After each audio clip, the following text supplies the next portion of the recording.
नमस्कार, जय भारत। तो कैसे हैं आप लोग? मैं जय मिश्रा एक आप सभी का स्वागत करता हूं इस शानदार वीडियो में, जिसमें मैं आज आपको बताने वाला हूं वो 5 आदतें जो आपका जीवन बदल सकती हैं। मैं ऐसा क्यों कह रहा हूं? क्योंकि मैं आज आपको 5 आदतें बताऊंगा that can help you to score 650 plus, और 650 प्लस लाने का मतलब आपका जीवन अपने आप बदल जाता है। तो ये वीडियो उन सभी व्यूअर्स के लिए है जो चाहते हैं कि उनका स्कोर 650 से ऊपर आए। अगर आपका मकसद ये नहीं है तो आप ये वीडियो तुरंत स्किप करके जा सकते हैं। आइए शुरू करते हैं वीडियो के अंदर। पहली हैबिट, जो पहली आदत, जो सबसे इंपॉर्टेंट आदत है, वो है कंसिस्टेंसी। ये आदत इतनी ज्यादा इंपॉर्टेंट है कि अगर आपके अंदर नहीं है तो आप तैयारी करें ना करें सब बराबर है। कंसिस्टेंसी का मतलब होता है कि एक नियमितता, एक स्थिरता आपकी तैयारी में होना बहुत आवश्यक है। जब तक आपकी तैयारी में स्थिरता नहीं होगी, ठहराव नहीं होगा, तब तक आपकी तैयारी सही दिशा में कभी भी नहीं जा पाएगी। जब मैं कंसिस्टेंसी की बातें करता हूं तो सबसे पहला पॉइंट यहां पे आता है प्लस क्लासेस। प्लस क्लासेस में इतनी इंपॉर्टेंस क्यों देता हूं? क्योंकि प्लस क्लासेस के अंदर नियमित तौर पे हर दिन एक डेफिनेट टाइम पे क्लास होती है। 1.5 घंटे की, 2 घंटे की, जिसकी भी जैसा सेशन लग रहा है, पर्टिकुलर उसी टाइम पे उसकी क्लास होगी, ना ऊपर ना नीचे। कभी किसी मेडिकल इमरजेंसी की वजह से अगर क्लास शिफ्ट भी हो जाती तो भी उसका कहीं ना कहीं कवरेज किया जाता है। और इसलिए मैं कहता हूं प्लस क्लासेस पे अगर आप नियमित रहते हैं और 6 घंटे रोज आप प्लस क्लासेस लेते हैं तो आप एक बिल्कुल नियमित सीरियस एस्पिरेंट की कैटेगरी में आते हैं। नंबर 2 बात, जब आप ऐसा करेंगे तो आपके अंदर किसी प्रकार का कोई बैकलॉग नहीं आने वाला है। और बैकलॉग नहीं आना ये बहुत इंपॉर्टेंट है, क्योंकि अगर आप बैकलॉग को लगातार बढ़ाते जाएंगे तो ये एक ऐसा पहाड़ बन जाएगा जो कुछ दिन बाद, जिसके बोझ तले आपकी इच्छाएं, आपकी तैयारी, आपका एस्पिरेंट होना, ये भावनाएं दब जाएंगी और उसके बाद आप अपनी तैयारी को सही दिशा में नहीं ले जा पाएंगे। इसलिए बहुत जरूरी है कि आपका बैकलॉग किसी प्रकार का ना बन पाए, और अगर किसी वजह से बन भी जाए, मान लीजिए कुछ मेडिकल इमरजेंसी आती हैं, कुछ ऐसी समस्याएं आती हैं जो आप अवॉइड नहीं कर सकते, अगर वो आ भी जाएं तो आप अपने बैकलॉग को प्लस क्लासेस की रिकॉर्डिंग देख करके तुरंत क्लियर करिए। इस स्ट्रेटजी पर अगर आप लगातार काम करेंगे तो आप पूरे 10 महीने लगातार इस पर अगर काम करिए तो आपका कंटेंट एकदम नंबर 1 तैयार हो जाएगा।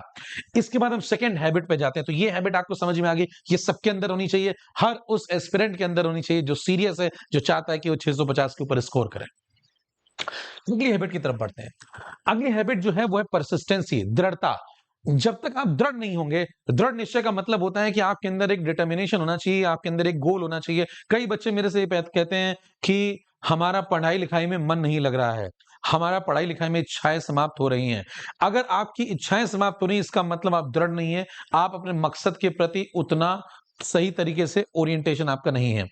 अगर आपका ओरिएंटेशन नहीं होगा तो आप, फिर से मैं कहता हूं, मैं या कोई भी व्यक्ति जो आपको मोटिवेट करेगा 10 मिनट की एक वीडियो से, 5 मिनट की एक वीडियो से, वो आपको 5-10 मिनट के लिए, 1 घंटे के लिए, 2 घंटे के लिए मोटिवेट कर सकता है, लेकिन बहुत लंबे समय के लिए कोई आपका मोटिवेशन काम नहीं करता।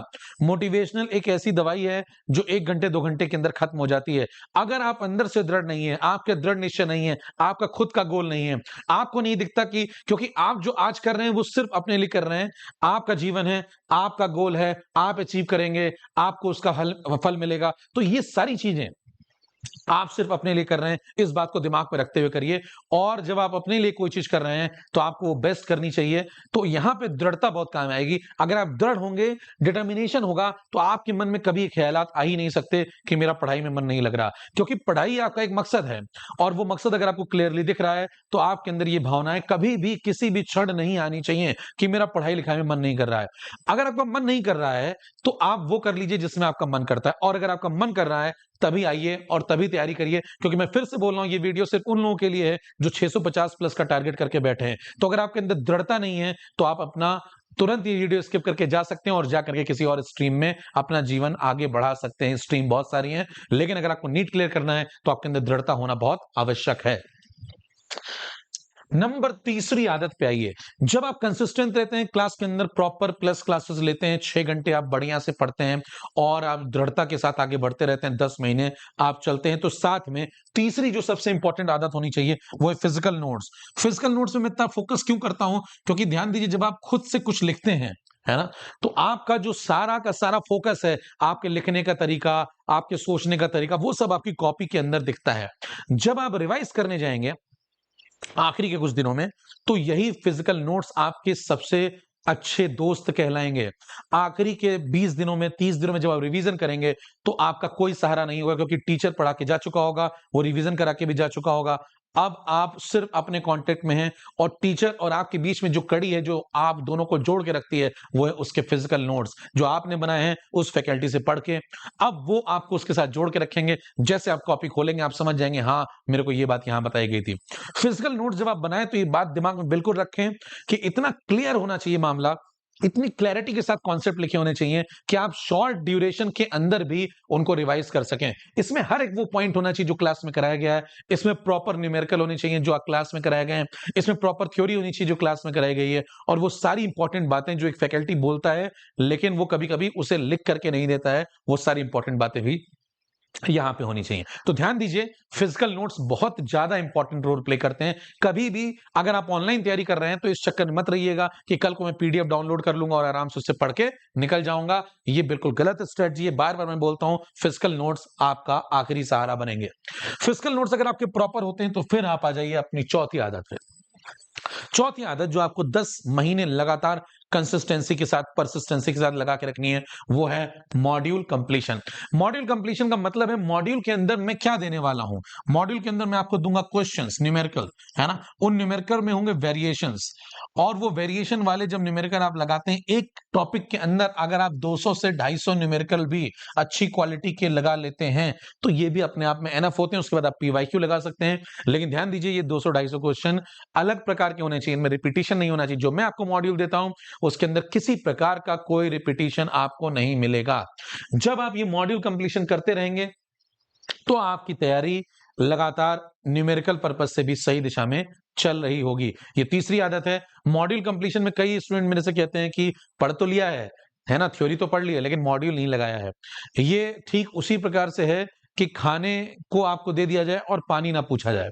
जब तक आप ये दोनों काम नहीं करेंगे तब तक बात नहीं बनेगी। तो समझिए ध्यान से, ये दोनों एक दूसरे के कॉम्प्लीमेंट हैं, पूरक हैं। और अगर आप पढ़ते हैं और पढ़ने के साथ मॉड्यूल नहीं लगाते हैं तो चीजें कहीं ना कहीं अपर्याप्त हैं और वो आपको सही मकसद तक नहीं पहुंचा पाएंगी।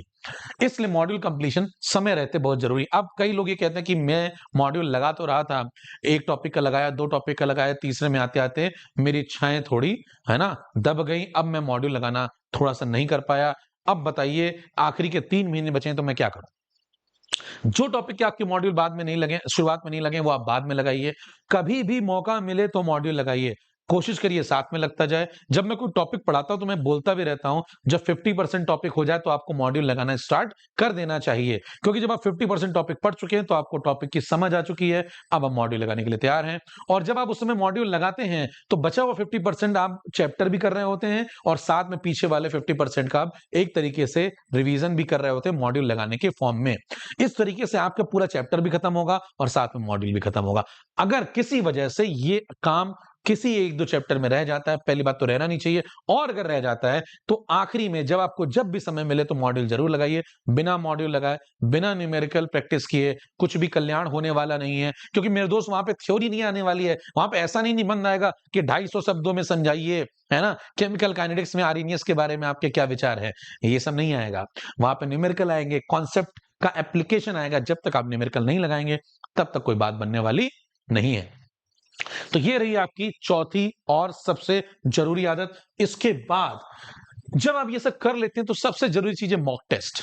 मॉक टेस्ट की आदत डालिए, भागिए नहीं चीजों से। मैं हमेशा ये कहता हूं, जिस चीज से आपको डर लग रहा है, सबसे ज्यादा डर लग रहा है, उसके पीछे दौड़ना शुरू कर दीजिए। मेरे को भी बहुत चीजों से डर लगता था पहले, मैं उन चीजों को और पकड़ पकड़ के करने लगा। जब मैं उनके पीछे पड़ गया तो डर अपने आप भाग जाएगा। दो ही चीजें हो सकती हैं, या तो डर लीजिए या डरा लीजिए। आपको क्या करना है, यह आपको तय करना होगा। अगर आप डरेंगे तो और डरते जाएंगे, और जिस दिन आप डराना शुरू कर देंगे अपनी प्रॉब्लम्स को, उस दिन आपकी प्रॉब्लम्स आपसे दूर भागना शुरू कर देंगी। तो इसके बाद आपको क्या करना है, मॉक टेस्ट। मॉक टेस्ट आपको मेजर देने हैं, माइनर देने हैं, विभिन्न प्रकार के मॉक टेस्ट दीजिए। हर 21 दिन में अनअकैडमी प्लस प्लेटफॉर्म पे आपके टेस्ट होते हैं, वो दीजिए। उसके बाद आपके मेजर टेस्ट होंगे लास्ट में, वो दीजिए। मैं कहता हूं करीब करीब 100 टेस्ट आपको देने ही चाहिए, 100 टेस्ट। जब आप 100 टेस्ट देते हैं तो टेस्ट के बाद क्या करें। एक और समस्या आती है, टेस्ट तो दे लेते हैं लेकिन उसके बाद, टेस्ट को देने के बाद उसको भूल जाते हैं, फिर नया टेस्ट देते हैं, नए टेस्ट में मार्क्स फिर नहीं बढ़ते हैं, कहानी वहीं की वही। यहां पे सबसे इंपॉर्टेंट बात आती है रेक्टिफिकेशन, सुधार की गुंजाइश। सुधार की गुंजाइश अगर कहीं पर भी है तो उसे जरूर अप्लाई करिए। रेक्टिफिकेशन बहुत इंपॉर्टेंट है, सेल्फ रियलाइजेशन बहुत इंपॉर्टेंट है, ये आदत अपने अंदर ऐड करिए। रेक्टिफिकेशन जब मैंने ऐड कर दिया तो इसमें सेल्फ रियलाइजेशन अपने आप आ गया है, क्योंकि सुधार वही व्यक्ति कर सकता है जिसे खुद के बारे में पता हो, और आप अपने आप को सबसे अच्छी तरह आप ही समझते हैं। और दुनिया में, जैसे मैं अगर अपने बारे में बताऊं तो मैं अपने आप को जितनी अच्छी तरह जानता हूं, मुझे दुनिया में कोई नहीं जानता, ये बात मेरे को क्लियर है। यही बात आपको अपने अंदर भी क्लैरिटी रखनी होगी। आप ही अपने देवता हैं, तो आपको अपना भला करना है तो अपने अंदर सुधार की गुंजाइश रखिए। जहां भी प्रॉब्लम आ रही है, प्रॉब्लम को पहले तो एक्सेप्टेंस फेज पे आइए, एक्सेप्ट करिए कि हाँ समस्या है। अगर आप मॉक टेस्ट दे रहे हैं, मॉक टेस्ट के अंदर आपके कुछ क्वेश्चन गलत हो रहे हैं, उन क्वेश्चन पे मार्क करिए। मार्क इस तरीके से बनाइए कि हाँ ये क्वेश्चन मेरे को थोड़ा सा फंसा था, ये तो आइडिया ही नहीं लगा, ये तो बहुत ही टफ था। इस तरीके से 1 2 3 रेटिंग करते हुए आप मार्क करते जाइए। जब आप मार्क करेंगे उन क्वेश्चन पे, फिर आप बैठ कर उनको सोचिए वो क्वेश्चन आपसे क्यों नहीं लगे। क्या आपने उसकी थ्योरी नहीं पढ़ी थी? थ्योरी पढ़ी थी तो क्या प्रैक्टिस नहीं की थी? प्रैक्टिस करी थी तो क्या प्रैक्टिस में एक जैसे ही क्वेश्चन लगाए थे, इस वैरायटी का क्वेश्चन नहीं हुआ था? और अगर हुआ था तो क्या आपके कैलकुलेशन में प्रॉब्लम है? और कैलकुलेशन में अगर प्रॉब्लम नहीं है तो क्या आपने ओएमआर भरने में गलती करी? क्या आप हड़बड़ा गए, घबरा गए? और इनमें से कहीं ना कहीं कोई ना कोई प्रॉब्लम आप रेक्टिफाई जैसे ही करना शुरू करेंगे, जैसे आप सेल्फ रियलाइजेशन मोड में आएंगे, उसके बाद अगला स्टेप आता है रेक्टिफिकेशन। उस पर काम करना शुरू करिए। अगर छोटी सी कोई मिस्टेक हुई है उसको सुधारिए, अगले टेस्ट में कोशिश करिए कि वो मिस्टेक ना हो। मॉक टेस्ट के अंदर जैसे आपका एक क्वेश्चन गलत हुआ है तो आप तुरंत जाइए नोट्स के अंदर खोलिए, अगर वो क्वेश्चन क्लास में उससे रिलेटेड कोई कॉन्सेप्ट हुआ है उसको जाके पढ़िए और उस पर मार्क कर लीजिए कि ये क्वेश्चन मेरा गलत हुआ था। जब मैं एग्जाम में जाऊंगा तो इसको एक बार दोबारा देख करके फिर से जाऊंगा। इसे बोलते हैं रेक्टिफिकेशन प्रोसेस। अगर आप ये 5 आदतें लगातार अपने जीवन में अप्लाई करें, जो मैंने आपको 5 आदतें बताई, फिर से रिवाइज करा देता हूं शॉर्ट में। Number 1 consistency, plus classes, no backlog target. Consistency के बाद अगला कार्यक्रम आता है परसिस्टेंसी, दृढ़ता। दृढ़ता के साथ आगे बढ़ते रहिए, है ना। और उसके बाद तीसरा पॉइंट आता है physical notes. Physical notes proper बनाइए। नंबर 4 जो आदत है वो है मॉड्यूल कंप्लीशन। समय रहते मॉड्यूल लगाइए, न्यूमेरिकल 250 के आसपास डिफरेंट वैरायटी वाले आपको लगाने हैं। नंबर 5 मैं कहता हूं mock test and rectification. Rectification बहुत इंपॉर्टेंट है, केवल टेस्ट दिए जाने से काम नहीं बनेगा, रेक्टिफाई करिए जिससे अगले टेस्ट में आपके मार्क्स इंप्रूव हो। अगर ये 5 आदतें आप डाल लेते हैं तो यकीन मानिए आपको कोई रोकने वाला नहीं। और अगर आप चाहते हैं कि इस प्रकार का गाइडेंस जो मैं आपको बता रहा हूं यहां पे, आप अगर इस प्रकार का गाइडेंस अपनी प्लस क्लासेस में साल भर या 10 महीने जो भी बचे उसमें जानना चाहते हैं, देखना चाहते हैं, समझना चाहते हैं, तो आइए जुड़िए इस टीम से। इस टीम का नाम है टीम जवाब। टीम जवाब 31 जुलाई से ये बैच आ रहा है मेरे दोस्त, और 31 जुलाई से ये बैच हो जाएगा लाइव। मैं इंपॉर्टेंट बात बताना चाहूंगा फिनिक्स 4.0 बैच के बारे में कि ये आखिरी लाइव बैच है। इसके बाद कोई लाइव बैच आने वाला नहीं है। ये नीट का हमारी तरफ से, अनअकैडमी की तरफ से ये आखिरी लाइव बैच है। इसके बाद अब कोई लाइव बैच नहीं आएगा, रिकॉर्डेड बैच आ सकते हैं। तो भाई लाइव बैच में अगर आप ज्वाइन करना चाहते हैं तो फटाफट एनरोल करिए टीम जवाब के साथ। एक से एक लोग हैं यहाँ पे पढ़ाने वाले। देखिए मैं आपको इंट्रोड्यूस करा देता हूं सबसे पहले केमिस्ट्री टीम से। फिजिकल केमिस्ट्री मैं डील करूंगा एकेएम, और रमेश शारदा सर आपको पढ़ाएंगे इनऑर्गेनिक केमिस्ट्री, और उसके बाद आपको पढ़ाएंगे ऑर्गेनिक केमिस्ट्री एसिड सर। और उसके बाद आपके पास आएंगे फिजिक्स में। फिजिक्स में आपके पास पीजे सर रहेंगे और ये आपको पूरी फिजिक्स कंप्लीट कराएंगे। और बायो के लिए आपको मिलेंगी रक्षिता मैम। तो ये है भाई टीम, बराबर। तो सब एजुकेटर अपने आप में एकदम जबरदस्त कंटेंट आपको देंगे। टीम जवाब से अगर आप जुड़ना चाहते हैं और अगर आप चाहते हैं कि आप मेरे गाइडेंस में भी रहें तो मेरा कोड यूज करिए। मेरा कोड है JStarLive, JSTARLIVE। अगर आप ये कोड यूज करते हैं तो आप मेरी छत्र छाया में फल फूल सकते हैं और मेरे से गाइडेंस लेते हुए आगे बढ़ सकते हैं। तो लगाइए JStarLive और जीवन में खुशियां भरिए। इसी के साथ मैं आपको एक और बात बताना चाहूंगा कि अभी मेरे दोस्त चल रहा है 60% ऑफ, प्राइस बढ़ने वाले हैं बहुत जल्द। तो 60% ऑफ का फायदा उठाइए और जुड़ जाइए। फिर से मैं आपको बता देता हूं, कोड यूज करना है आपको JStarLive। जब आप ये कोड यूज कर लें तो फिर आपको क्या करना है, इसका स्क्रीनशॉट ले लेना है, और स्क्रीनशॉट ले लेने के बाद आप मेरी स्पेशल क्लास में आइए और आप या मेरी प्लस क्लास में आइए। जब आप स्पेशल में आएँगे तभी आपको आगे, या प्लस क्लास में आप आ जाएँगे किसी क्लास में और आप बोलेंगे कि हाँ, मैंने ये कोड यूज़ किया, बताइए क्या करना है? तो मैं आपको आगे गाइड कर दूँगा कि कौन-सा बैच जॉइन करना है, मेंटरशिप कैसे लेनी है मेरी। जब आप ये कोड यूज़ करते हैं तो आप मेरे पर्सनल मेंटरशिप ग्रुप में ऐड हो जाएँगे और पर्सनल मेंटरशिप ग्रुप के अंदर डाउट सॉल्विंग भी होती है सारे सब्जेक्ट की, और आप 1 टू 1 मेरे से इंटरेक्शन कर सकते हैं। इस सब चीज़ों के लिए यूज़ करिए जे स्टार लाइव। इसी के साथ मैं बात को समाप्त करता हूं। अगर आपको वीडियो, ये जानकारी अच्छी लगी, समझदारी भरी लगी, तो इस वीडियो को लाइक करिए, शेयर करिए और ज़्यादा से ज़्यादा लोगों तक पहुंचाइए। इसी के साथ वीडियो को समाप्त करते हैं। आशा करते हैं आपको वीडियो अच्छा लगा होगा। नमस्कार, जय भारत, लेट्स क्रैक इट।